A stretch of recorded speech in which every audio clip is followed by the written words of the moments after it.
Hello everyone, Alexander Gill here. I just wanted to give you a weekly update and share with you people what I'm learning this week. So I'm gonna talk to you with you, sorry, about two things today.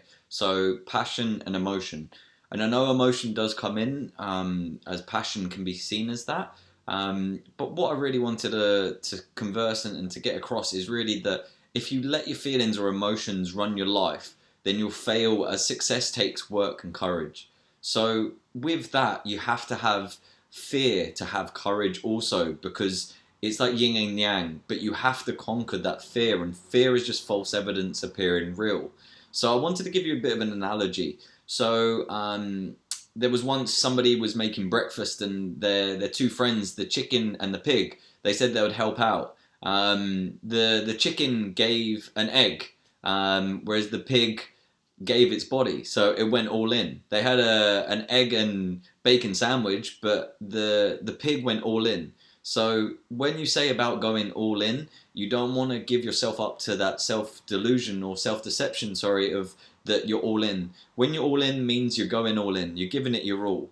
But growth, change, and open mindedness are not always the natural states of mind. So saying that, you have to have discipline, and that's your motivation. So there's often things that you can control, and I'll talk about this in a moment, but I would say that with your habits, first step is being conscious, and there's four stages of consciousness that I can definitely talk about another time.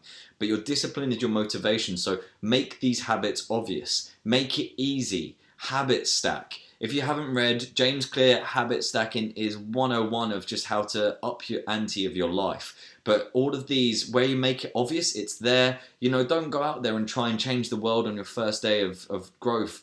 Just make little incremental steps. Small, seemingly insignificant steps done daily will result in radical changes in your life.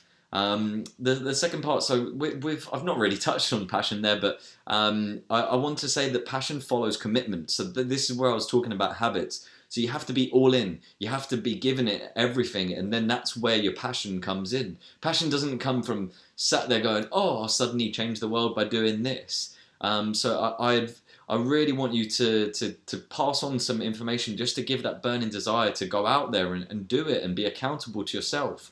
But sometimes your emotions can control you, and sometimes you can control your emotions. So this is another layer and things I'm really working on emotional intelligence. So three influences are your input, your association, and your environment.